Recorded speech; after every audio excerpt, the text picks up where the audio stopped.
Hitman! We back. Dave and Bill bringing you some daily fantasy goodness. Some goodness. Gridiron 360 on the mics. This is the part of our show where we talk daily fantasy football. If you've listened before, you know what we're about to get into. If you haven't, we play FanDuel. We're going to give you 2 low-end guys, 1 wide receiver, 1 running back, as well as 2 high-end guys, 1 wide receiver, 1 running back, that are on the main slate for this weekend in FanDuel. The main slate being all the Sunday games, sans Sunday Night Football. So we're going to go through, like we always like to do, and give you, we'll start by giving you those 4 guys that we're liking and our reasoning why. And then we'll go ahead and build a lineup that we are actually going to play this weekend. Hopefully it pays off. Hit and miss last weekend. We're not going to dive into it, but we did when we actually built the lineup. The core 4, we weren't so great on calling it, but we're getting better. But the lineup we built completely out didn't pay. But before we ended that, we also gave a potential shift in lineup with 2 guys you could mix in instead, which actually did pay. Minimum value, but it paid. Probably doubled up your money no matter what you played there if you did play that. Again, this is all for your own knowledge base. You've got to be an individual person and be able to build these with your own knowledge and your own prowess. What we give you is simply something we're going to give a go. We do play several lineups just in case one doesn't work. We don't just play one and say, gosh, I hope it works. And if it doesn't, then we go boo-hoo. We like to try to play several lineups, which is why last week we gave you a potential shift. The main lineup we built didn't pay out. Just actually didn't do great, but the shift lineup did pay out, maybe even at a minimum, but it paid. If anything, you made your money back, probably made a couple extra bucks. But again, the whole point of why I'm saying this is because you got to be your own person in this. You got to do your own research. If you're putting your money on the line, then it's up to you to make those decisions. We're just trying to do the best we can to help you out. We give reasoning why. A lot of that time, the reasoning is very sound based on the matchups, the game flow projection that we think. But, the way it's gone this year in the NFL, it's been a little kooky. And the things we think we expect oftentimes this year haven't even showed up that way or have been the complete opposite. Mm-hmm. But we do our best. Look, we want to win big money too. We want to win the big money too. And we want you to listen and be winners as well. So let's dive right in. We're going to build, like I said, a lineup on the main slate of FanDuel. And we're going to start with our high-end and low-end guys, both 1 wide receiver and 1 running back. Why don't you kick us off, man? You pick high, low, wide receiver, RB, what you want to do. Let's stick with the RBs, and RB and the G. And we're going to go low. How low can you go? How low can you go? Who you liking this week? Maybe toss a few low-end guys out there that you're eyeing, and then we'll give the folks the one we're targeting and going to play for our low-end running back. Yeah, low end was a little bit of a challenge this week, just kind of because there was not, like in previous weeks when we talked about. We had Breida last week. The week before we had Tevin Coleman. So Tevin Coleman worked out okay. Yep. Too easy. Last week we got caught with Nestor, and that really slowed that game down for San Francisco, which we really should have looked further into it, but it slowed it down, and Breida was less effective, and that hurt. Yeah, so some guys. But he was cheap. Yes, he was. So some guys you can look at. One that has been severely underperforming right now for Chicago is David Montgomery. He's going to be a real cheap option for you right now. I think he's coming in at, what was he at? $5,700. $5,700. Look, he is the primary back for the Bears, and this is more related to the news, Yes. as well as their opponent. Gut feelings. They got the Bears offense is getting absolutely roasted in the press, and if you watch the game, lambasted. yeah, they deserve it. If you watched any of the press conferences or saw anything about it, the Bears last week got absolutely destroyed by the Saints. Don't let even the score fool you. There was 14 points scored by the Bears in the last 4 minutes. That was just all garbage time. And what came out of that was their quarterback, who is Trubisky, who is under complete fire for a poor play, threw the ball 50-plus times, 54 times, I think, and they only ran the ball in this game 7 times. And what's more disturbing about that is this game was actually 12-10 at halftime, so it's not like this game was in doubt early and they had to go to the air. And Nagy's actual words were, "I'm not an idiot. I know we need to run the ball more." So all eyes are on running the ball for the Bears, which, this is a guy that can get touches. He is their number one back, even with Tariq Cohen. Tariq Cohen is being poorly used as a gimmick, and they need to run the ball like a traditional running game. He can also catch the ball to the backfield, which would be a little bit of a safety net for a struggling quarterback. This is kind of one of those have-to moments. So he could present an opportunity on this end, $5,700. $5,700, yeah, to get value out of that position. Yeah, I mean, like, they're playing who? The Chargers? Yes. The Chargers, who their run defense, I think, is like, somewhere near the 20 area. So that's kind of something they're not so great at. You spoke you said at the beginning of the year. The rookie of the year. You said he was a rookie of the year. You said he'd be, potential, I think, top 5 or top 10 back at the end of the year. I think there was some validity to what you said. And as a result, and based on the news, I think this could, and the team they're playing, this could be the game where you see what you expected out of your David Montgomery. So for $5,700, he's definitely an option that I'll be playing. Again, I'll build several lineups, and don't get it twisted. I'm not made of money. I do limit myself to usually not go over like $20 a week unless I jump into a higher price game, but I'll play the $1, $2 single game entries. I'll play some $5 here and there. I'll dabble a little bit, but I'm not throwing a million lineups out. But I will have a lineup with David Montgomery for the mere fact of what you just said and for the value that he comes in at. Who else are you looking at? Yeah, we know, and just so you understand, like, we try to scroll into that $4,000 to $5,000 range to find those plays like Breida or a Tevin Coleman as he's coming back from an injury to get that value. This week, I got to say, like, nothing really stood out to us in that level, so we kind of started moving up a little bit. We like to keep it under for the low end. 6,000 is usually the Mendoza line. Yeah, we like to try to be there or below if we can. Yeah, and I mean you've got some plays. This is a little bit above that line, but obviously a hot player right now is going to be Edmonds from Arizona, Chase Edmonds. So, and that's 6,100. The question there is how is David Johnson going to pull the nasty like last week where he got like a snap? Or is he going to get his regular workload? And then the additional question you have is they're playing a pretty good defense, especially on the run side in New Orleans. Absolutely. You could have players in there. Again, Tevin Coleman's still available. He's about 6,200. Carlos Hyde. You've got some players in there that if your gut's telling you those are guys to go with, that's in the area we're going with. But we decided on.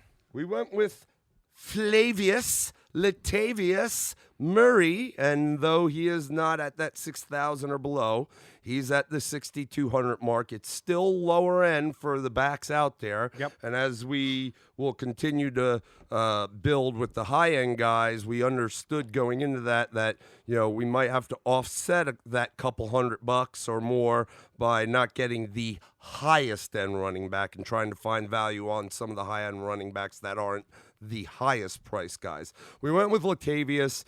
Sure, there's still question about whether Kamara is going to come back. If Kamara comes back, yeah, it does take away a little bit from Latavius. A little shine off the penny. But I've said it the past couple weeks. Latavius is literally playing the Mark Ingram role. He is going to get his touches, and he gets most of the work inside when they're getting close to the goal line. We want him to, he has standalone value whether Kamara is going to be there or not at this point in the season. And Go ahead. They get to play Arizona, and though the Giants didn't do great against Arizona last week, Saquon had an okay day still, despite all the turnovers. But don't go crazy. Arizona's defense is not that great, and this is a great opportunity. Look, they're going to have to, there's a ton of weapons there in New Orleans. Believe it or not, without Breeze and even without Kamara, there are weapons there, and so they're not going to load up on necessarily just stopping Latavius. He has standalone value, 6,200. That means if we're looking at 2 times the value for a low-end guy, that's 12 points, 13 points. Yep. I think he could hit that pretty easily. Well, let's kind of also see how we piece this together too as well. If you listen to our podcast about my preview on last week, and you listen to our fantasy, either one of those, we talked about, where he fits as far as running style. I said the Bears were going to have a hard time. He is not the type of runner that does well, or the Bears do well against defensively. But I will say this, he ran wild on the Bears. I mean, last week, just to give you his stat line, 27 attempts, 119 yards, 2 touchdowns, also caught the ball 5 times for 31 yards. We get anything remotely close to that performance, we have done well. And the reality is, I think he's going to get to touches. You also have to look at, right now we're projecting this ahead of knowing whether Kamara is going to play. We talked about this in our year-long fantasy. This week, Drew Brees is going to practice, okay? And you got Kamara's back at practice.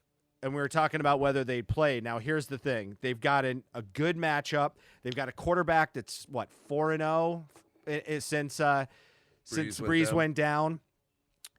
And so if they take this game against a lighter team, continue to play the hand that they've got that's playing very well, they can rest Kamara and Drew Brees, and they get a bye week the next week. So I'm looking at this strategically from a Saints point of view. You're playing one of the lower-end teams in the NFL, not the lowest, but a lower-end team. You're playing well, you're at home, and you get a bye week, and you got 2 of your superstars that could use the rest to do that, and use the time to practice and get back into game shape. So not only do I feel like he's got value and you feel like he's got value, I also believe it makes sense for the Saints to ride the hand of Latavius Murray and Teddy Bridgewater, which together they work well. So this is one where even though we're paying more on the low end, the value to this and the reality of the situation really is leaning us. We're taking a little bit of a gamble by calling this out on Wednesday without knowing for sure the Breeze situation, the Kamara situation. But it just all makes sense. So we feel very, very good about this one. And it's and to what Bill said earlier is we're not probably going to move off of it with even Kamara playing. Yeah. So, I think you definitely could see the end zone, and if he sees it once, I think he'll pretty much hit that value, and then just the ceiling of him potentially seeing it again or getting more. It's just it's too good right now for me to pass up on. I got to give it a go. Yep. I got to give it a look. Yep. I got to give it a look. I'm with you. I played it. All right, so we'll stay on the low end and we'll go wide receiver. Okay. We looked at a couple guys around here. I think there's definitely some value that you might be able to have with some of the guys that are, and you and I didn't talk a lot about it on the Titans team, because all of their receivers pretty much are, A.J. Brown's 5,500, Corey Davis is 5,500, and now that Tannehill's there, it's definitely gives them more usage, gives them more value. They're playing at home, coming off a nice win against the Chargers, who coughed it up at the end. Tampa Bay, coming off a bye, coming to Tennessee's house. Tampa Bay, they have surprisingly a good defense, but what they're really good at defense is running the ball, and where I think that if they get their run defense in shape and are able to shut down Henry, they're going to have to go to the air. So there's some low end guys for Tennessee. I guess my problem is, and there could be a lot of points in the game if we see the good Jameis. Yep. And then Tennessee's gonna have to keep up. I guess my problem is that, you have those guys, Humphreys at slot who does get some work, Delaney Walker has some value. That's 4 guys, so you're really just kind of, it's crapshoot. Which one? It's not an offense that I think, like we said about in our previous cast in the season long about Stafford having a good day against the Giants, and not just Stafford, but Marvin Jones and Galladay and Hawkinson. Like, this is not a Tennessee team where I see necessarily you can count multiple receivers having a good day. So therefore you're left to pick and choose. We decided to veer away from that just for lack of not wanting to take, basically flip a coin on it. Yep. Wanted to try find something that had a little more value. We ended up zeroing, and the other guy that we talked about, Mohamed Sanu. Yep. Mohamed Sanu. Where does he come in on price? I'm trying to find him. 5,100. 5,100. Woo. Really cheap. And you brought up some great points in the last cast. I mean, like, he'll probably get right out there. He may not get a ton of snaps. He may not get a ton of receptions. But they will look for him. Bringing him in there, they're going to do something with him. And that look may be an end zone look. So for $5,100, he don't have to do much to get 2 times his value. Yeah, just understand something. If there's one thing I know about New England, even though I absolutely hate dealing with them in fantasy, which I've expressed many a time, is that New England doesn't do anything without purpose. Yep, without a purpose. And so that move, and we mentioned in the last cast what they did with Antonio Brown when they brought him in, unlike other plays, and one that I'll tell you is another cheap play, but I feel like it's a week too early. Is Emmanuel Sanders at $5,400. Yep. He certainly fits that offense. I just think he's going to need to get a groove where I could see Mohamed Sanu coming in and scoring. What did you say? You're like, here, we're going to give you 3 routes. That's it. You said it before. Here's the 3 routes you're going to run. That's it. And I'm going to put the ball there. Yeah, don't drop it. That's your key. You'll get to play. I'm not thinking that Sanu's going to blow up, but for $5,100, I think that he will have some sort of involvement. Could be one drive, but that one drive could easily get you 11 points out of him. Yep. If he, and that's a couple of 20-yarders and a touchdown. Yep. Another good potential play, but again, this is more of like he's just starting to come on and had a good week. Is Doss. Yep. This is going to be a game. Keelan Doss, wide receiver out of for Oakland. Yeah, I mean they're going to play at Houston. It's going to be some points scored. So there's some guys for you to mess with and to consider. And so why don't you go to who we did select? Well, we're going to stay on that Oakland-Houston game, and with the injury to Will Fuller and with the attention that's paid to DeAndre Hopkins in on Houston's receiving core, and for even just the looks that he got last week when Fuller went out, and that is Kenny Stills at $5,700. This is an Oakland defense. I think that's better than most think, but they did just jettison their cornerback, Garyon Conley, as I said. They're going to bring Travion Mullen, my Clemson boy, up to start at corner, and he's good. But, they'll probably, Stills will play, where does he play, out of the slot, right? He's probably going to go outside. He's probably going to go outside, right. So I think that, you're going to see, and it's been a lot this year with the attention, and you've seen it in fantasy that, DeAndre Hopkins, like I said, he had a good week last week. I anticipate much more of that being the norm moving forward, but don't disregard the fact that he is going to get all the attention. So, all season long it's been that way, and Fuller has had plenty of opportunities, had an unbelievable game, 2-3 weeks ago. Yep. And Stills is kind of that same guy. So I don't, Deshaun will chuck the ball up to him. So the ceiling for a guy at $5,700 is very high. Okay. Yep. Ceiling very high. Yeah. He could fall on his face. I don't think he will. I think if anything, he could get you close to that. Could almost guarantee 1.5, 2 times the value at $5,700. But the fact that he can triple his value or more as a ceiling is very, very tasty. Yeah, 3 catches and a touchdown is going to get you to that 2-for-1 deal you're at. And here's the thing that I really liked about what I saw with Stills. Most times, and this is kind of where I feel about Emmanuel Sanders and the risk with that, is that Emmanuel Sanders is who he is, and that's going to be good for San Francisco in the long-term projection, but they're going to have to fit that into their offense. What I saw out of Stills was Stills went out in one game when Fuller goes down and plays his role. So they didn't have to change their offense to get him the ball. They didn't have to adjust. He just went out and played that role and played it well and was effective. So it means that this offense doesn't have to change anything, doesn't have to skip a beat. And certainly we've seen what Fuller's done in the past. And that, between that and the fact that, look, if you look at what the Oakland Raiders have been doing, again, against Green Bay, they played a pretty good game plan. They scored points. They just got into a track meet with a great team. And I think Houston knows they're going to have to score points on this team because they don't want them running the ball and losing it. So they're going to be aggressive going downfield. And that, to me, just is big things for Mr. Stills. Okay, so we've got our low-end running back, Latavius Murray at $6,200. Our low-end wide receiver, Kenny Stills at $5,700. Now we're going to go to our high-end running back and wide receiver. We're going to stay again on this game for our high-end running back, and we're going to go with Mr. Josh Jacobs at $7,200. Now keep in mind, we just said we kind of went over our low-end barometer in 6,000 going up to 6,200 for Latavius Murray.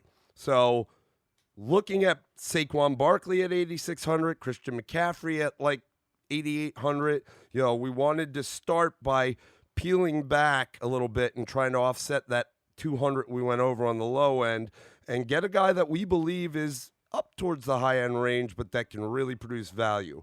And we went with Josh Jacobs at 7,200. Yep. And here's the reason why. I want to go back to that same logic I just talked about. Josh Jacobs has certainly been running the ball better as the year has gone on. So he, as an individual, has strengthened himself. They have what I saw. And again, they ran into a buzzsaw with Green Bay. I mean, Aaron Rodgers was on fire in that game.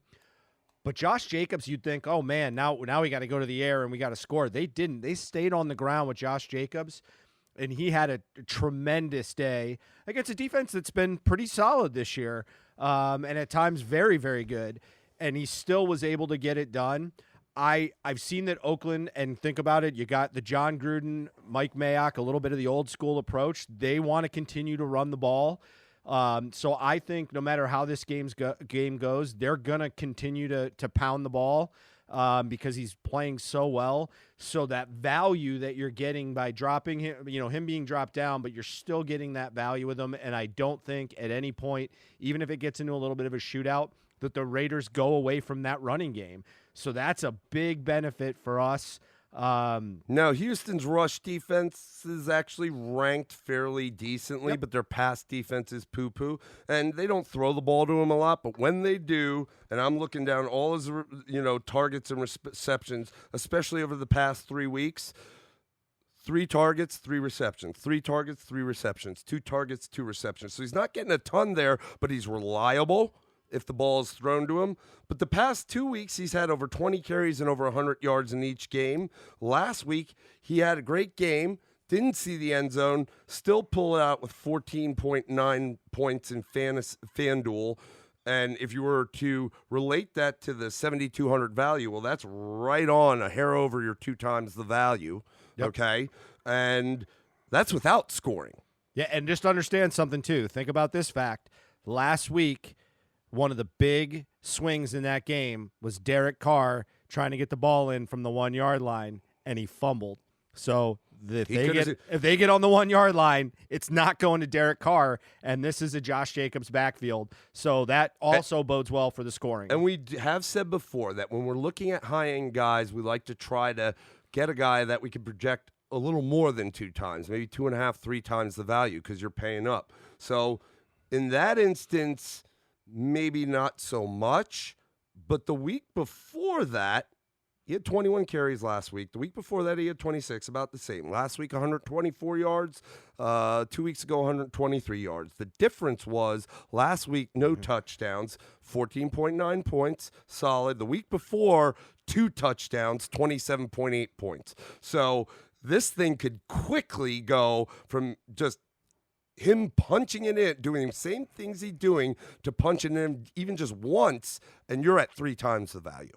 Almost 4. Almost 4 if he punches in more than once. Based off this point, yeah. So yeah, there's just too much to like, and I think just very little risk for a guy at this type of cost. And remember, as we're building this, what we're building into this, and this is where you kind of get to play your gut, is we're creating a lot of flexibility as you go down. And one of our favorite picks, obviously the quarterback's a pick. We really look at that high end, but being able to have that flex player be the best possible player instead of getting pigeonholed to, I got to go to one side of the ball or the other. So this builds it. So we balanced. And one more thing, you talk about all the guys that we've mentioned thus far, Stills and Jacobs playing in the same game. Yep. Where? In Houston, in a dome.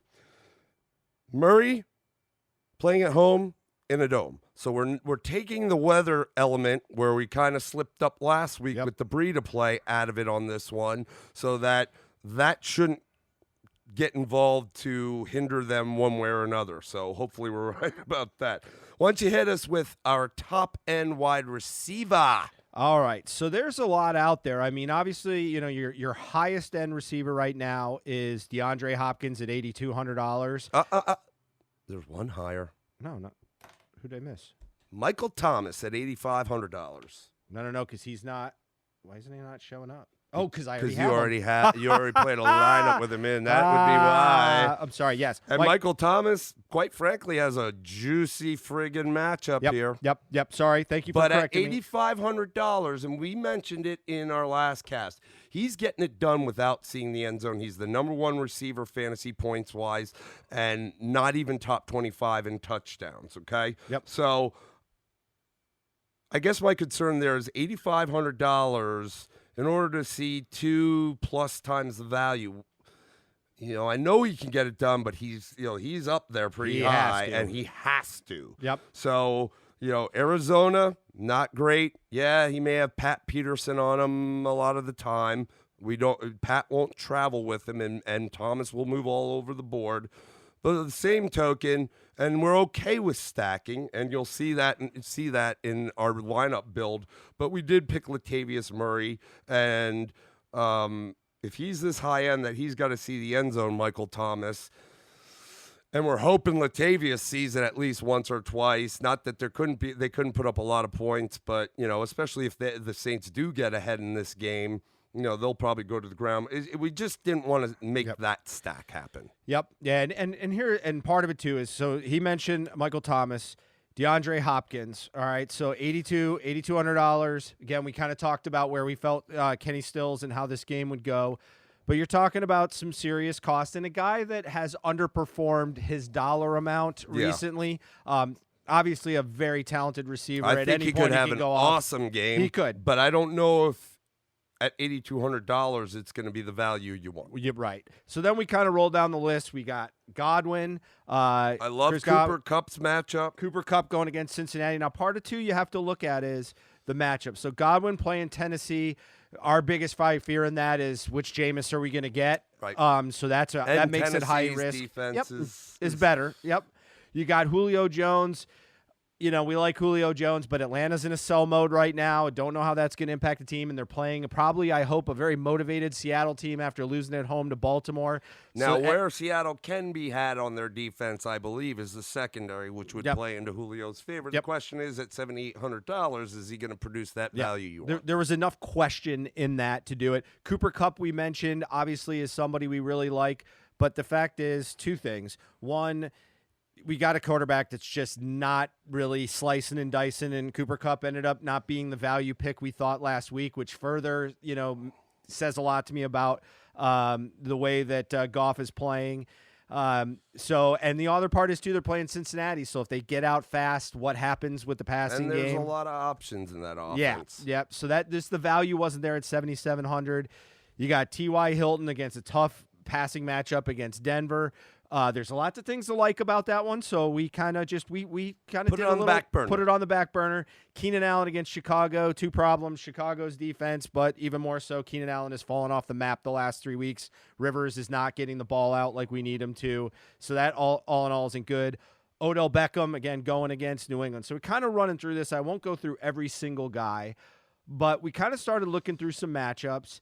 And our high-end wide receiver that we'll drop here is actually not terribly high-end. Yeah, I mean, it's a decent value, which opens things up for the rest of them. But I do think at the end of this week, he will be one of the higher-end receivers. Yep, and that is Kenny Golladay. The Giants are going to Detroit. He's 6,700, so he's a value high-end guy on this. And some of our thought behind this, and actually, before I get to that, I want you to tell the story about the guy that's won the $3 million or $1 million 3 times. Yeah. And what does he do? How did he say he does it? The 3 times he won it was with, and they were all with the Packers, I think he said. Okay. But it was he likes the stacks, and that can be contrarian. But contrarian what separates you, if it works, from maybe just cashing out a little bit to potentially, like winning this the guy, chunk. winning the big daddy.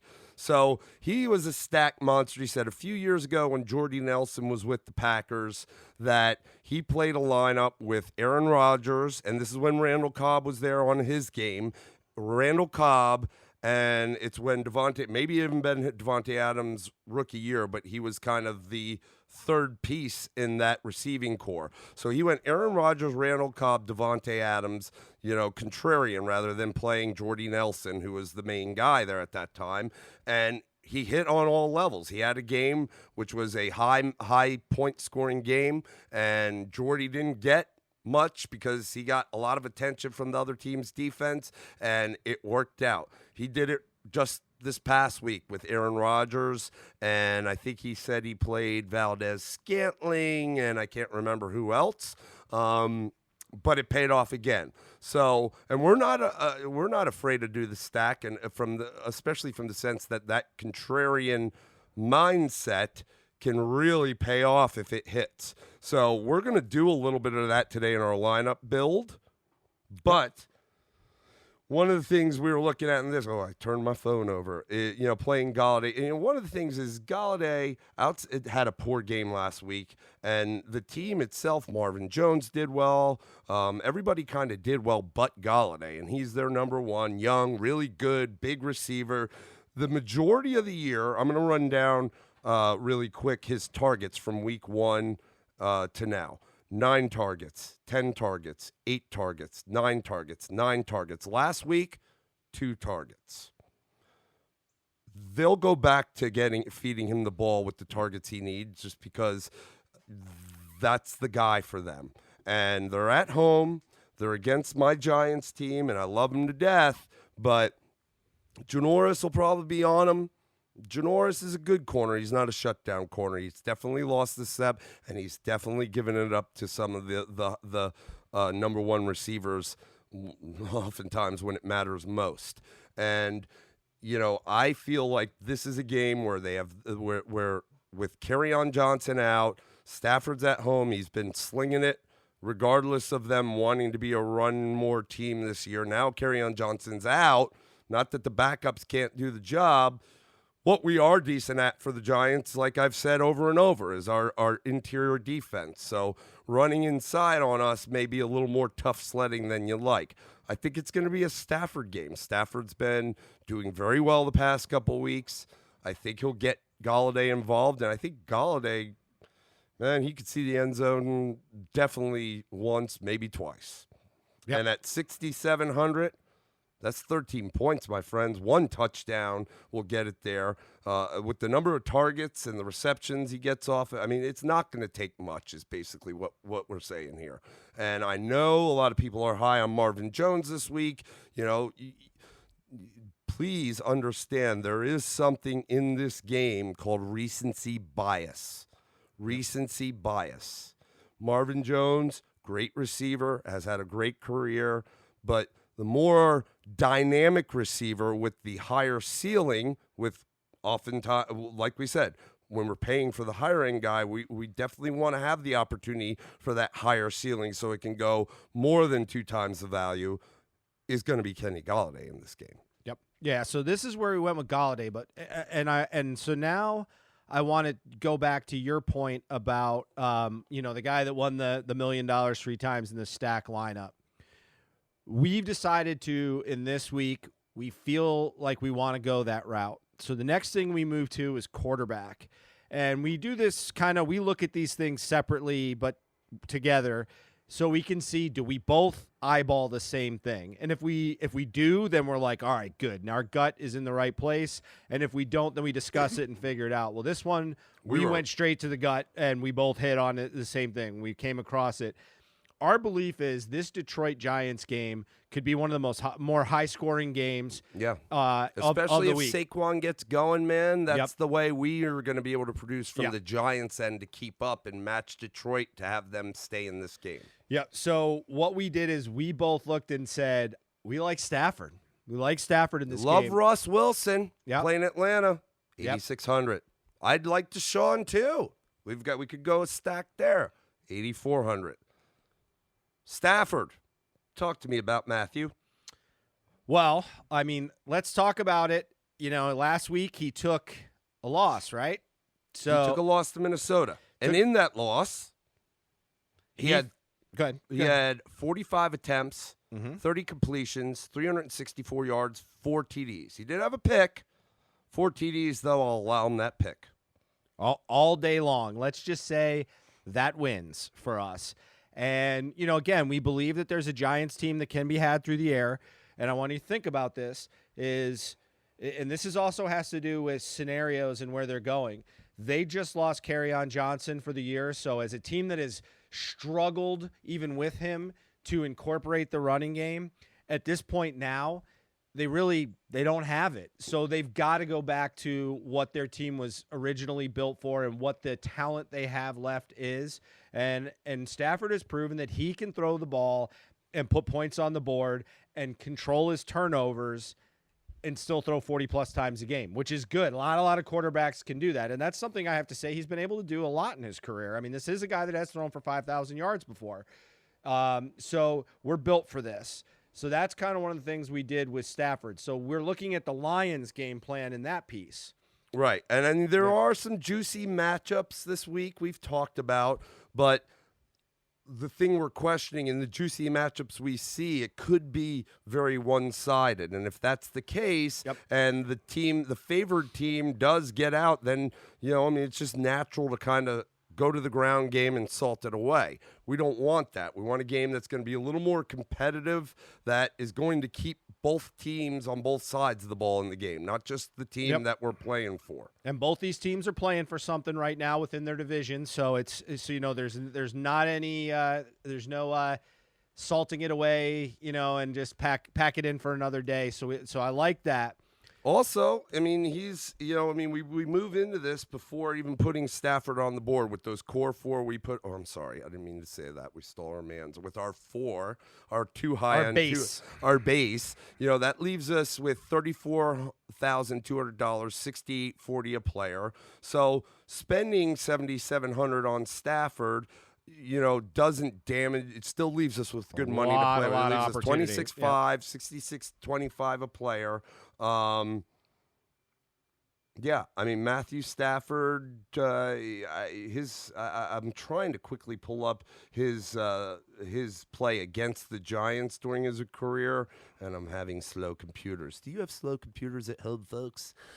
Let me tell you how you can fix that. No, let me not. But overall, I think he's had a pretty good career against the Giants and against Giants teams and defenses in the past that have been better than what we're seeing this year. So this could be real good stuff for Stafford, and we like him. Okay, so we're talking about Stafford. We like the game. We're talking about the game plan of the Lions, which we believe is going to be heavily focused on the air. And again, we believe there's points going to be scored. So what I'll do is just so this all makes some sense. We then looked at, because of that, and we talked about that stack concept at the tight end position. We've got Galladay, which Stafford's thrown to as one of our receivers. So Yep. there's a semi-stack. Yes. We wanted to get even nuttier. Yep. So when we were looking at tight ends, there are some matchups out there in the tight end position that that are good looks. So that you got to talk about what you're going to spend. I mean, you got your high ends like your Kittles and your Wallers at 6,900 and 6,800.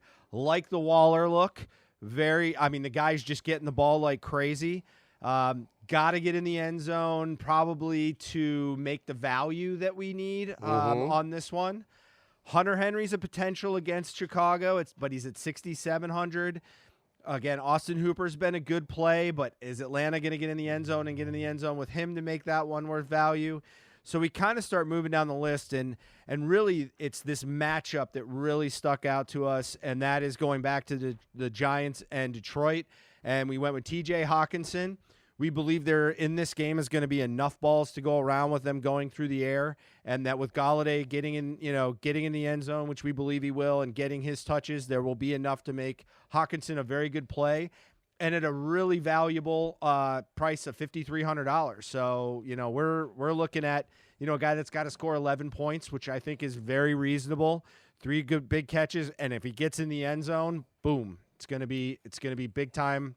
Opportunity here for us to really make our value on that.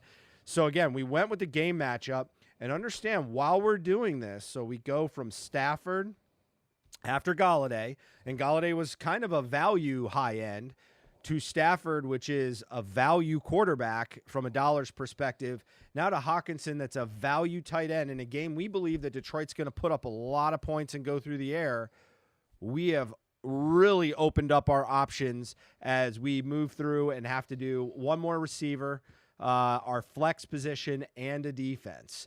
So that's kind of what we did on this one. And again, we feel like that opportunity is there. And we're not too far off from what Vegas is looking at in terms of this game and the points. Over under wise right now, this game is at 49.5, and it's the third highest over-under of the day, the highest being the Falcons, Seahawks at 53.5, and then after that is, where's that other one I saw, 51 with the Raiders, Texans, which were involved in there. Yep.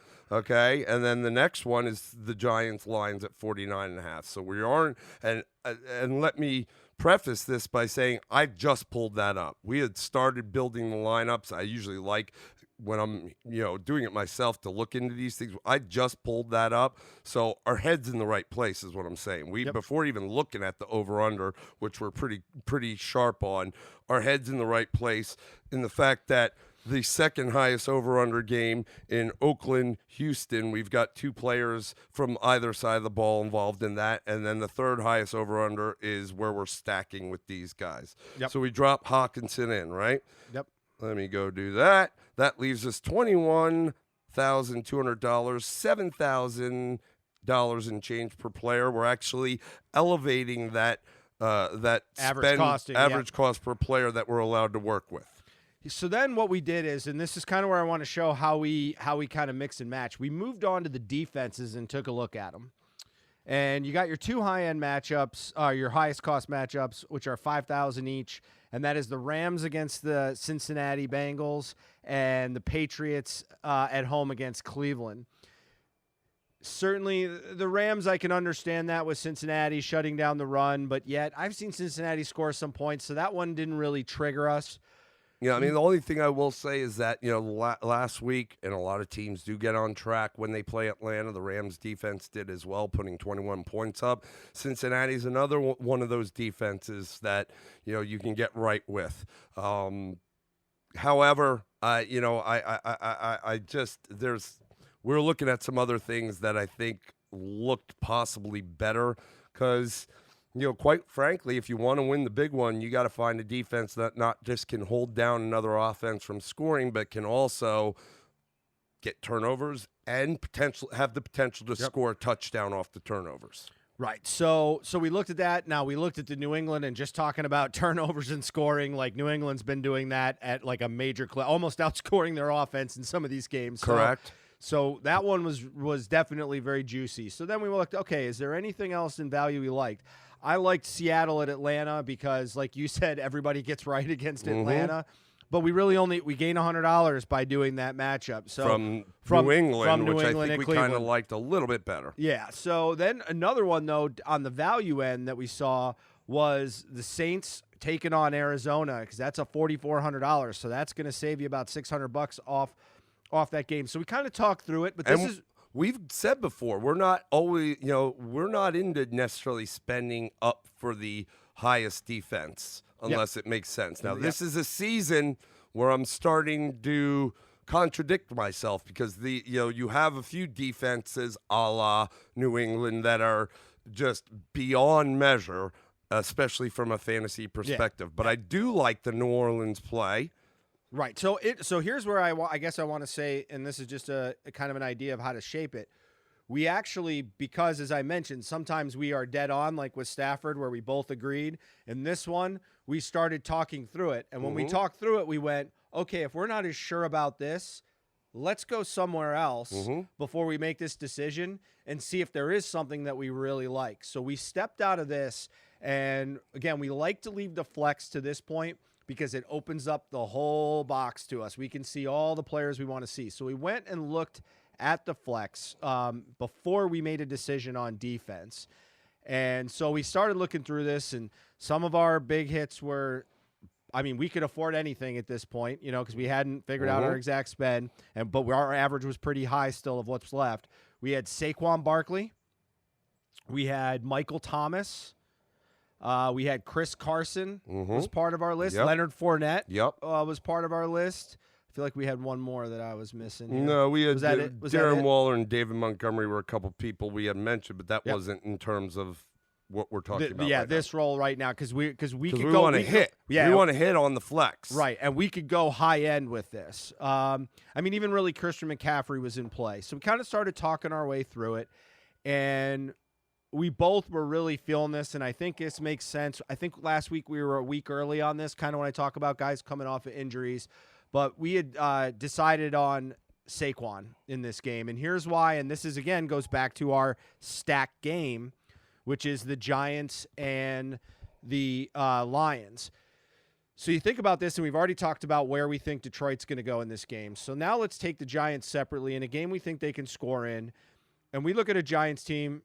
We talked about Daniel Jones, and Daniel Jones had been having a very, very strong season, certainly playing above, I think, any sort of expectation that anybody had for him, with even the understanding he might not play this year, depending upon how Eli played. Well, he came in early, and he played well, but he had very little time with Saquon, and that's why we were so on it. We figured if Saquon's healthy, here's the Ferrari. It didn't quite work out that way for us last week. Still think they're trying to figure out how to make it work together. Exactly, but this is a game where – think about, you have a quarterback that played his first rookie game. Yep, he had his first stinker. Stinker. Real stinker. He's had some, even against the Patriots when he turned the ball over, you could still see so many times you could still see the fight in him, and that's a good team and a really good defense. And we're on the road Thursday night. Here we go. We come home. We get all our weapons back. It's against an Arizona team that's not so great, especially defensively, and he has a pooper. So here's the thing is you don't want to do that to a rookie quarterback 2 weeks in a row. You do have Saquon Barkley 1 week healthier. Again, you'll see on here he's questionable. All the feedback is it was just game soreness and that he'll play, so it wasn't a setback or anything like that. And Tom Brady's questionable every week. Yeah, and our belief in this was Saquon Barkley. And he always plays. Yes. Well, isn't the whole Patriots team questionable? Just about. I think that, again, Bill Belichick, screw him with your fantasy life. I think he has like a record for most questionable is Brady. Yeah. And the only thing that's questionable is how bad he's going to destroy you. But anyway, so the Saquon Barkley pick we like is because, one, we feel like he's going to be a game back. He's going to get into the swing of things with this because there's just no keeping a talent like that down consistently. But also he offers a major amount of protection to a quarterback like Daniel Jones. So not only do we see him running well in this game, which you can run on Detroit, we also see the fact that he will be a good safety valve, so he'll be more involved in the passing game. And again, it's not a hard pick. It's talent. You got like a McCaffrey that you could go after who's got a San Francisco team, but it's got a strong defense. It's got a good front seven. Mm-hmm. They could slow down some of the yardage, potentially keep and they them out run of the end ball zone. on offense, Yep. so that keeps it away from the other team. And we like Michael Thomas, but again, it's about matchups. That Arizona game might get a little bit out of hand, and does that slow down some of the passing that they do? And we already have Latavius Murray in there, who we believe is going to run the ball. And I love what Arizona's been doing coming off of these wins these past couple weeks. The offense that they have under Kingsbury is really starting to do what you see. They're going to come back down to earth. Yep. And this game against the Saints, I mean, the Saints are good. They're flying high right now in Arizona, and they may come and get a little bit of a kick in the tail in this game and come back down to earth. I'm not saying it's going to happen this week, but I do anticipate it will happen probably sooner rather than later. We'll see what we've seen most of the season start out with Arizona. Yep. Here's the other thing. Detroit's rush defense is 28th out of 32 in the league. They're 28th. And so bodes well for Saquon Barkley. Bodes very well. And that defense, Detroit defense has been good, has been stingy, but statistically speaking, they're even behind the Giants. The only teams behind them are Kansas City, Cleveland, Miami, and Cincinnati, respectively. Yep. So, and those aren't good. The number 27 rush defense is Washington, and we just think they're garbage. Yep. So, it bodes well for Saquon to run the ball in this game, and it makes sense. And even if this does get a little high scoring, the Giants, where they are, the development of their quarterback in particular is got to be to the forefront. You're not playing for the playoffs this year if you're getting blown out in this game. But I guess my point is I don't know that they're going to get blown out. I don't necessarily think that's going to happen. But the idea is I think they will stick with Saquon regardless of the game script and how it plays out. So that means that you're going to have a superstar player that's going to get fed the ball. Yep. That's really what it comes down to. So we drop him in.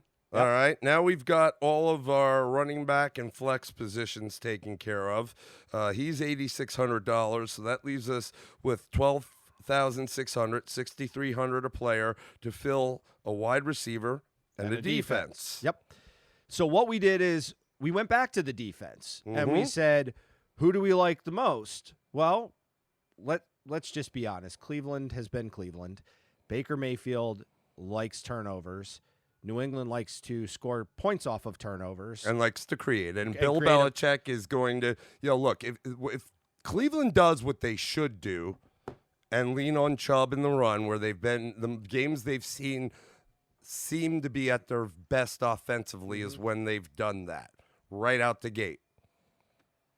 And the problem I have is that I don't know that they'll do that. They may just continue on the silly path of not leaning on Chubb and rather relying on Baker. But even if they do lean on Chubb early and the Patriots D shuts them down, regardless of if the Patriots are up by a score or two or a field goal, if they get their run shut down early, this Cleveland team, I don't have any faith in the fact, and I have Chubb on a fantasy team, that they're going to just continue to stick with it even when it's not working, just so it can open up more for Baker. They'll revert right to giving Baker the ball and letting him try to make it happen all on his own. And this is the big difference. I mean, you've got a Giants team sitting at 2-5 right now, and you've got a Browns team sitting at 2-4.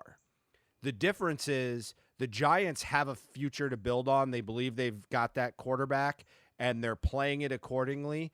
They're playing for the future. What the problem with the Browns are, their future's here now. Yeah, they according believe the to future all is media. now. It's all media. There's no babying Baker Mayfield right now. So I do the love pressure will get on is them. that the Geico or the Progressive commercial? I love those commercials. Yeah, From. the home. Yeah, this is good stuff, buddy. But there's going to be no tolerance for them laying down in this game to protect their quarterback, and I don't think they've done that so far this year. And that is just it's a recipe right there. I mean, Patriots are getting 13 points in this game, are given 13 points in this game, so it is not expected to go well. And so that just kind of putting that all in play, there's just too much to feast on there. This could be one that is phenomenally valuable. Now, any given Sunday, but not this Sunday. Nope. So we decided to roll with that. We were going to go ahead and we threw that one in there. $5,000 for the Patriots D. And now we have $7,600 for a wide receiver, which is a good amount of money. Yep. I mean, keep in mind the top end wide receiver, Michael Thomas, was $8,500. So having $7,600 to play with, you're going to get a higher than middle of the pack wide receiver, somebody on the low end of the high end receivers. Yep. If that makes sense. A little double entendre for you.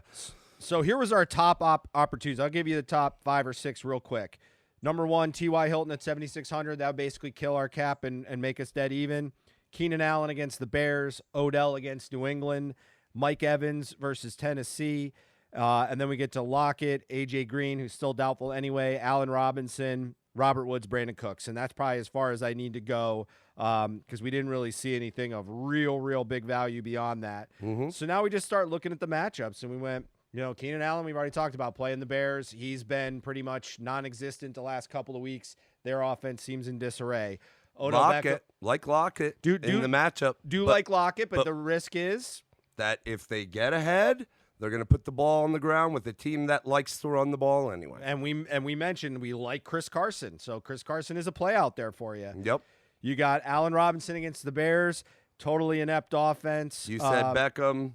Beck. I mean, we just mentioned New England, so I think that says what it says. And we do like to try. It's not that you have to, and then you could. There's been some big winners that have had a defense out there and had a guy going against it. But ideally, we'd like to try to not put a guy that we're rooting to score points for against the defense we have on the board. Yep, absolutely. And then you've got LA receivers in Cooks and Woods.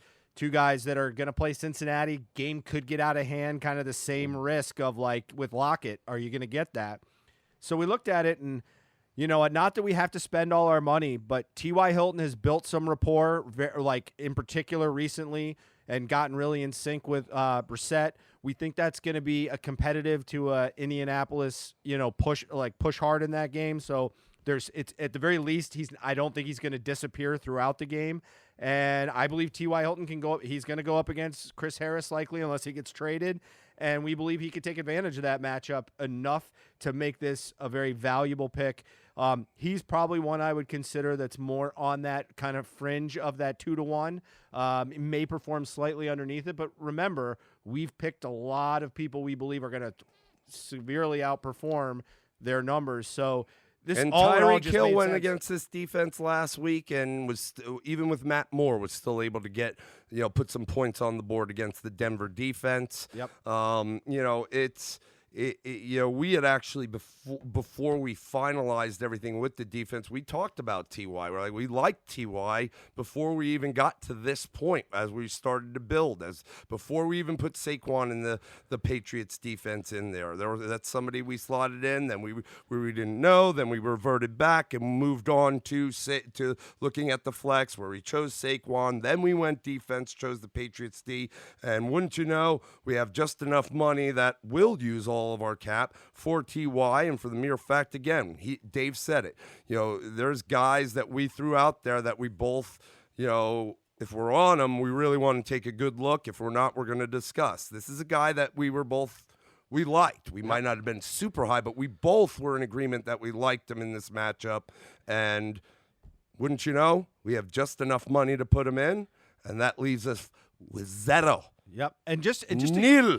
Just we to have give dollars left. Just to salary remaining. Zero. Nil. Nil. I'm gonna throw another last three at you, just as an idea in case you have a gut feeling about one of these guys, just to see how you could switch it up. We also looked at a combo of those last three instead of Saquon, Ty, and New England. If you wanted to go after someone like a Michael Thomas, we really liked Chris Carson, too, as well. You could match them up and then take that New Orleans Saints defense. So depending upon where your gut takes you, you can do things like that as another, just throwing out another option out there. So as you start to get your gut feeling, stay with those gut feelings when you get down to these guys, and then mix and match, and it gives you a few options to play with. And that still leaves you with $300 remaining in your salary cap. So just, again, we like what we gave you. And again, just to recap what that lineup is, we have as the our four base. The too high, too low. Go ahead. Yep, too high, too low. Your high running back is Josh Jacobs. Your low running back is Latavius Murray. Your high receiver is Kenny Golladay. Your low receiver is Kenny Stills. The Kennys. We're going with the Kennys. It's the Kennys. Kenny. In our stack, we went with quarterback. We went with Matthew Stafford along with tight end TJ Hawkinson. So now we got Stafford, Golladay, and Hawkinson. Yep, so there's the stack. In that game, because we believe that's going to be one of the higher scoring games overall, we went with Saquon Barkley in our flex, took T.Y. Hilton as our number 3 receiver, and we got the New England Patriots going over Baker, turn it over to you, Mayfield. It'll be great. And that fills your entire salary cap. Again, salary remaining, nil. And zero. And we felt it. We felt good about our big game. We felt good, and we're in really it almost like mind on 4 to 5 of these players without discussion, and that's a good thing to do, and that's going with your gut. So hopefully it pays off for everybody. Hopefully it pays off for us. I can tell you one thing. Well, I hope it doesn't pay off for everybody, because I hope we pay off the most. Hey, man, we appreciate all of you that listen to this. We sincerely do. We love it and have fun with it. But, we'd love for our thing to get bigger and say, hey, our original fans, really give them love for supporting us from the get-go. But we hit a big one like this, which I don't think we have enough fans listening just yet. Hopefully we get there. That'll really damage us if they have the same thing. Yep. But you hit a big one like this, we may put ourselves on the map. Yep. I like that, but for the mere fact that we just love what we're doing here, and we're not giving you stuff to try to fool you. We're not sharks in playing daily fantasy. We just love it. And I've turned many people onto this daily fantasy. Me included? Yep. My other friend, Justin Hicks, he played a single game on the Dallas game this weekend on $1 play and came out at one of 8 that landed in first place and took home just a hair under $200. And the guy just started last year, and, I don't take credit for it, but I did turn him on to playing it, my friend Angelo, and it's fun. It's fun. Again, we said, from the start of the Daily Fantasy Cast, we're not gamblers, but we do like this. We're football players, and, hey, we would love, if you play fantasy football season long, more than likely you have a little bit of a buy-in there. So, it's maybe not as much as you do on a week-to-week basis with the daily that you might end up spending more there, but the concept's the same. Yep. You're looking to win some money and have fun watching the games and make them all relevant. So, we like this lineup. Good luck to everybody. We haven't really dwelled on, looking back to our results. We're going to try to do that. If we don't, then so be it. But we will try to do it. But we hope everyone is able to get a listen to this and some of it makes sense and it works out for you. We do appreciate all you listening. We love you. Have a great day, and we'll see you next time on the Gridiron.